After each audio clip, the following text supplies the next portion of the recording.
Hello. Hi, and Merry Christmas if you're celebrating Christmas, or otherwise Happy Holidays, and welcome to a day off work. Hope you're all doing great.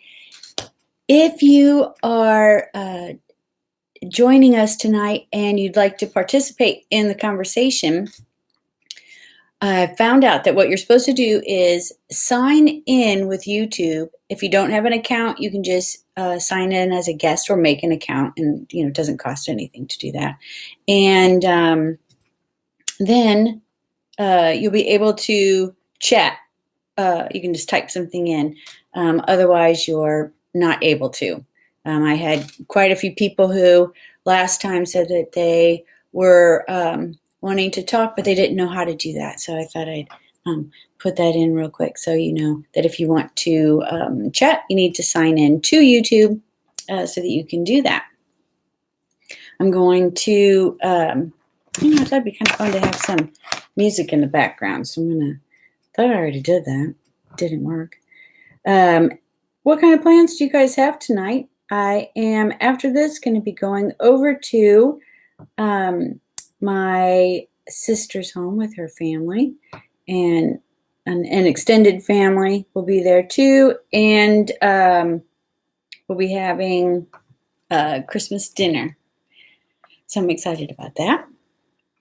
And earlier I went with my daughter to to her church, and I had a really nice time. One of the things that I especially enjoyed about it was when they were talking about their philanthropy.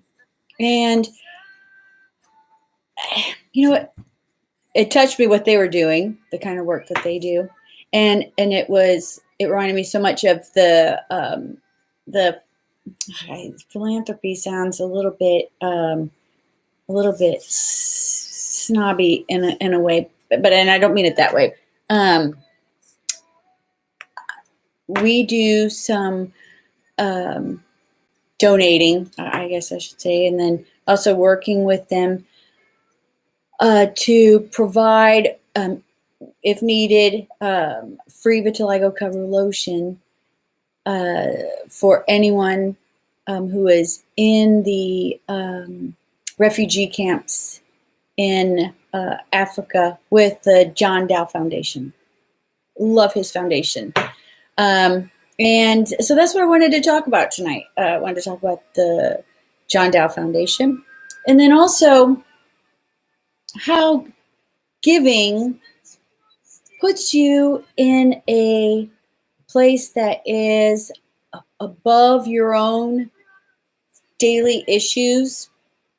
And as much as it helps other people, it can help you so much too. When I first started vitiligocover.com, it was a website that for people that you could ask questions, and I would talk about vitiligo. And this is back in 2004. So this year coming up is going to be our 15th year anniversary, which is really exciting. Cannot believe that much time has passed already so quickly. So much has happened, and yet it just seems like yesterday. It's crazy. Anyway, when I first started vitiligocover.com, it was to really talk about my vitiligo. There was basically nothing online at that point about vitiligo, and people were really kind of embarrassed about it.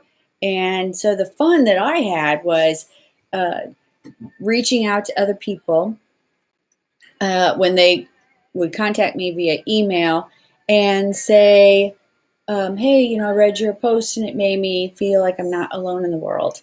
And that felt awesome. And so that inspired me to just keep doing the blogging.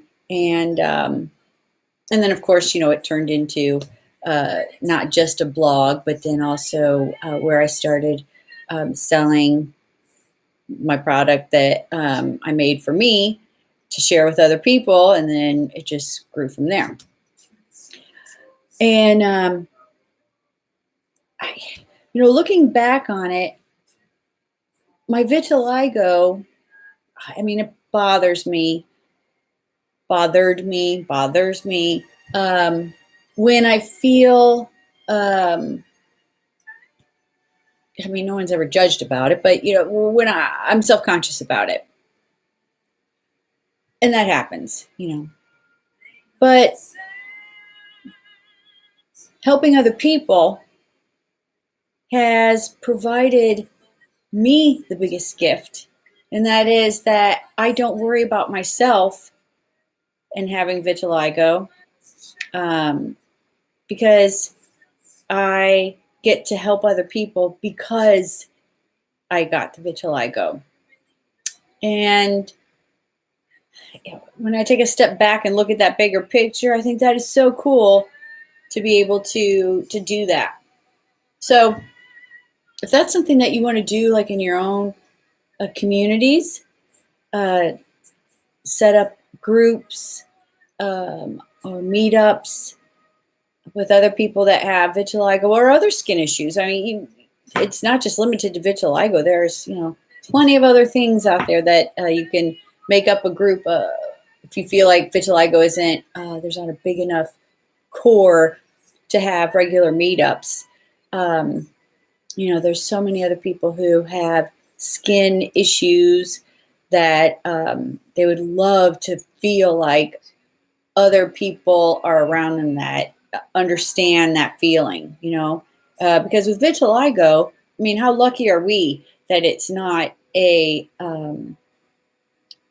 disease that has ill effects on our body. It's really just mentally debilitating at times. It doesn't take over your whole life. It takes over aspects of your life, but not your whole life. And we're so lucky, like that's what we have to deal with. But on the flip side, it is something that we have to deal with. And sometimes dealing with things that are mentally difficult are a lot more challenging than something that you could take medicine for. Which is why I really do believe, and I mean, I'm not a lawyer. I'm not someone who goes out and rallies up the troops to get behind laws or something in government to make these changes. But if you are, contact me and I will definitely back you and help you in any way that I can to promote what you're going to do. But I think that we really do need to have somebody advocate for change, that vitiligo or any other skin issues, and I think that there are other skin issues that people can go get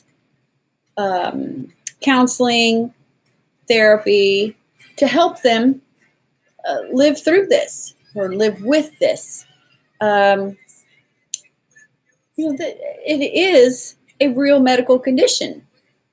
Some insurances won't pay for laser treatments because they say that vitiligo is cosmetic, and yet in these same insurance companies, they treat psoriasis as a medical condition.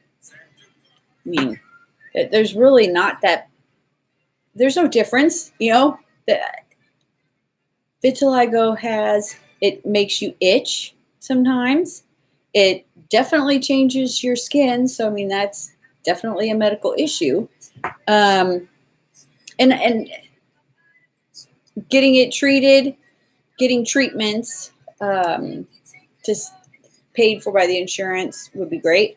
But I really think that they could pay for or help pay for or include in their insurance coverage therapy for that issue. It's a real thing. It's a real thing. That's why we like to get together on the Vitiligo Facebook page. That's why people like to watch videos about or with people who have vitiligo.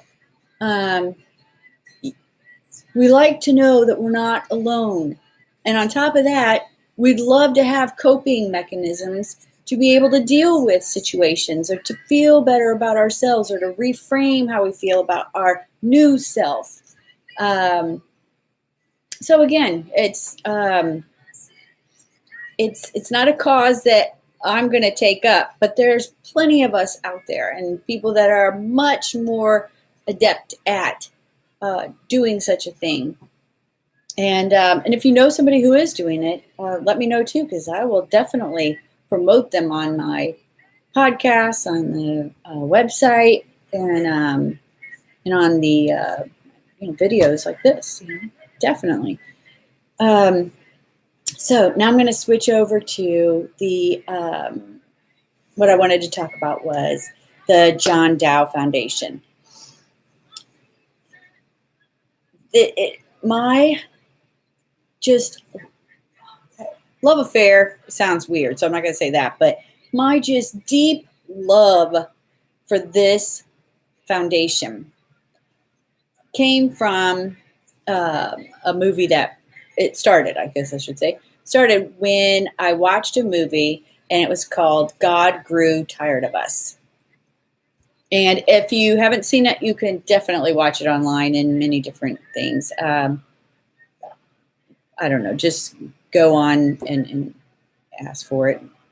Just speak it into Alexa and she'll pull it up and then you can watch it. But it's definitely worth the watch. It is a beautiful, beautiful movie.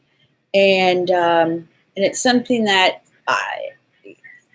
we live in our world here, and you can't imagine.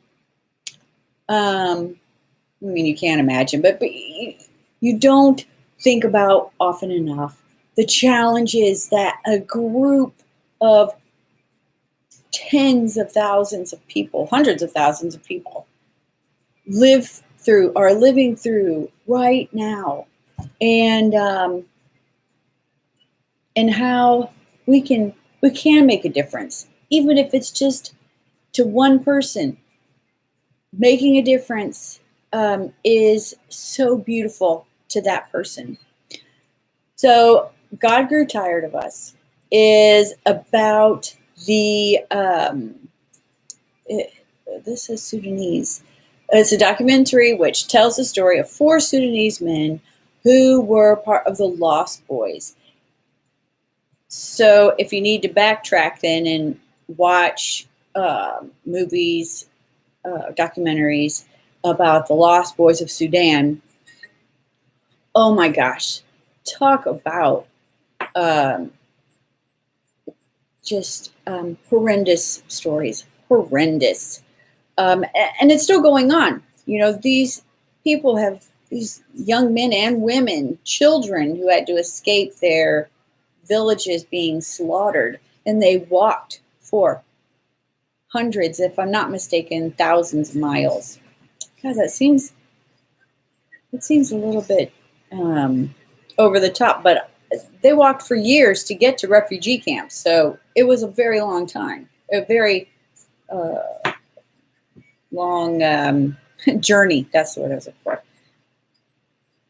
So God Grew Tired of Us, the movie about these 4 Sudanese men who had been part of the Lost Boys, who were settled into this refugee camp, who were living there for years, and they finally got chosen to come to America with refugees and to settle here. And it was a beautiful story. Some parts were very difficult to watch for me. I don't understand why refugees were brought from these war-torn areas to America and then put in an apartment, and then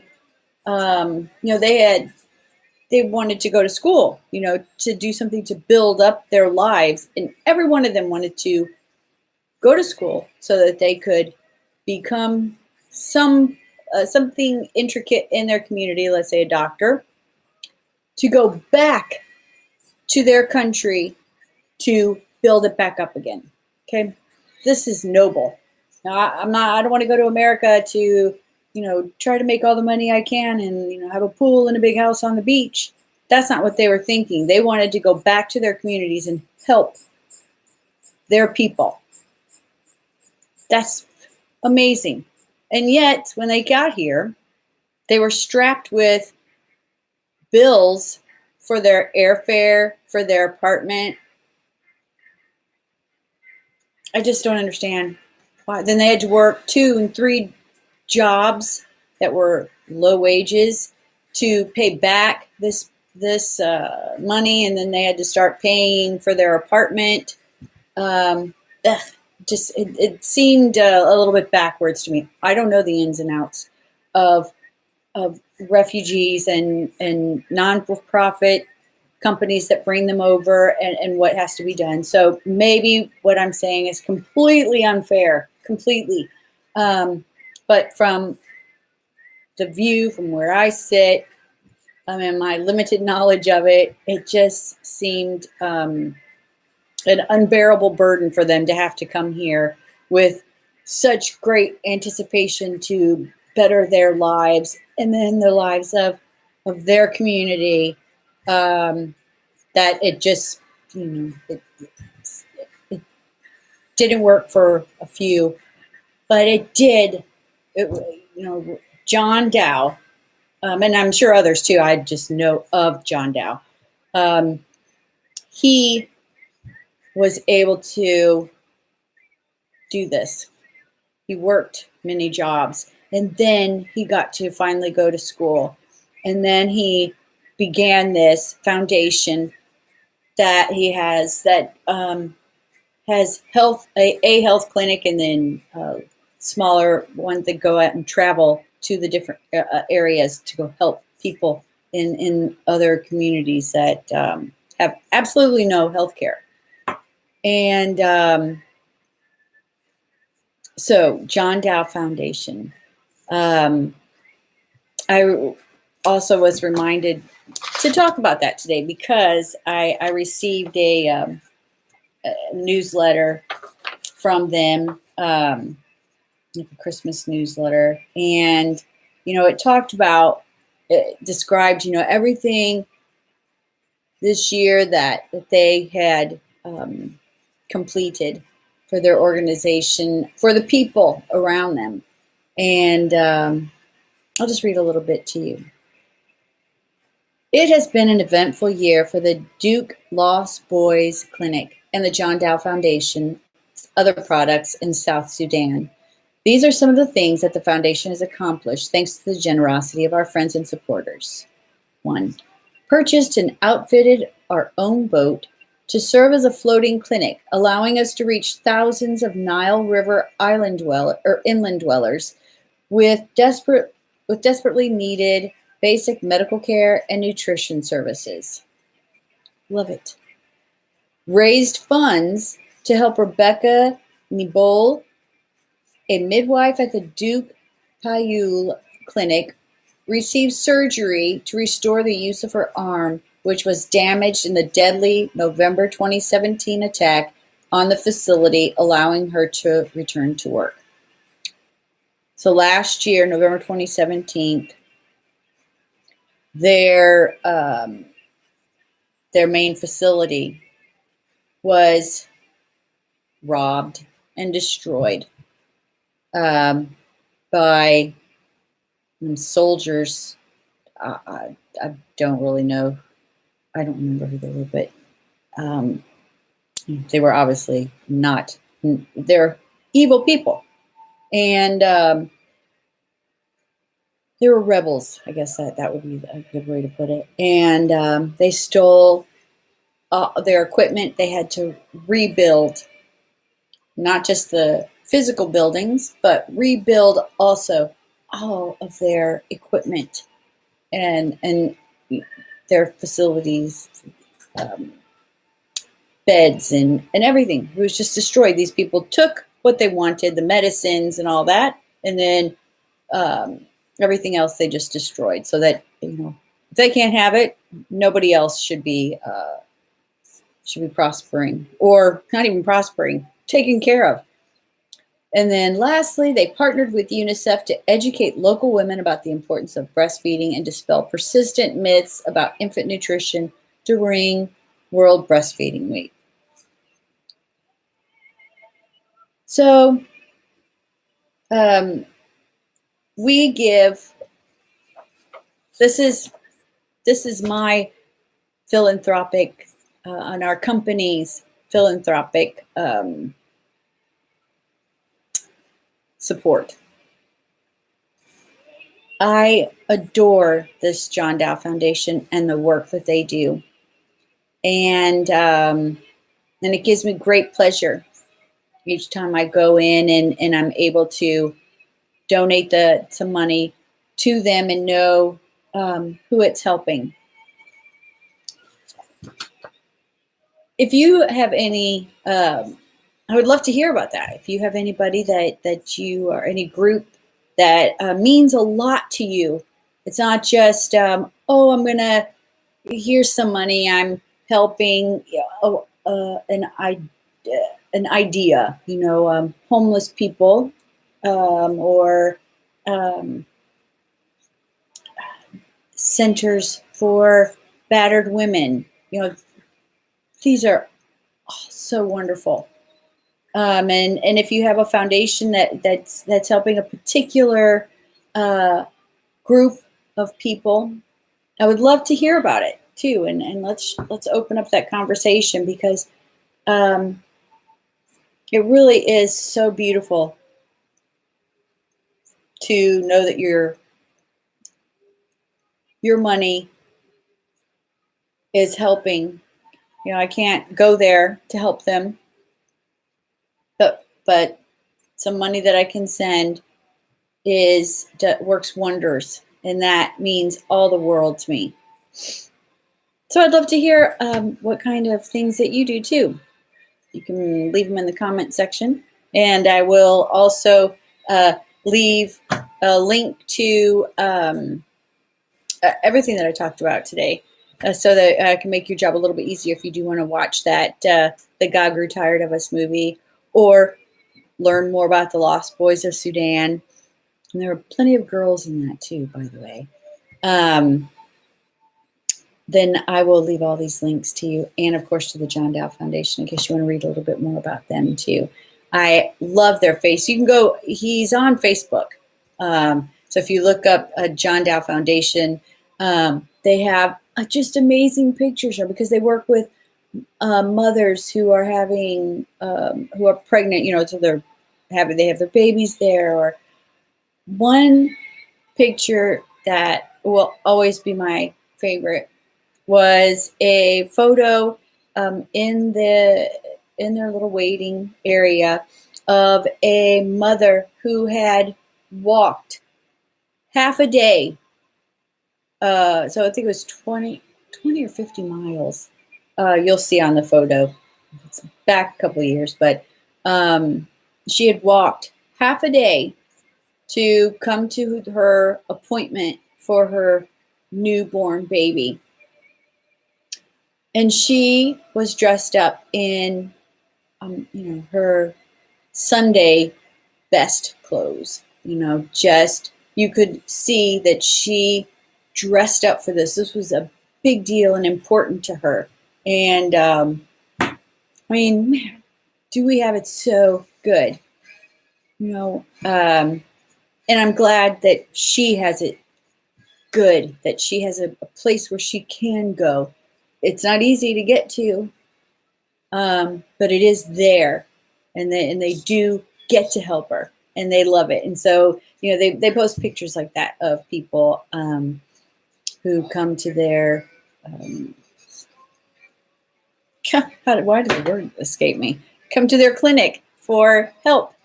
And then John Dau's on there also, and you can read his story. All right, so that's been 25 minutes. Thank you so much for joining me. And, you know, I hope you're going to have a really great night. It's Christmas Eve. I can't wait to come back home. One thing that we incorporate after my dinner, one thing that I started incorporating last year was a tradition in, I'm going to say Finland, but it might be Norway, where each New Year's Eve, or no, Christmas Eve, they exchange books. And so that's what I do for all my family members is on Christmas Eve, I give everybody a book, and then the next day they get presents and stuff. But it's just something that, so that night you can read. It makes it a little bit easier to fall asleep because you know you're excited to wake up and get some presents in the morning. I don't have any very young kids anymore, so I'm not waking up very early, nor am I staying up late putting together toys. So that's nice, and it's not nice. I do miss my little children. Huh. All right, so that's what I'm doing. If you want to write me how you're going to be spending your evening, I will definitely have my phone with me, and I'll check on that and see how you're doing.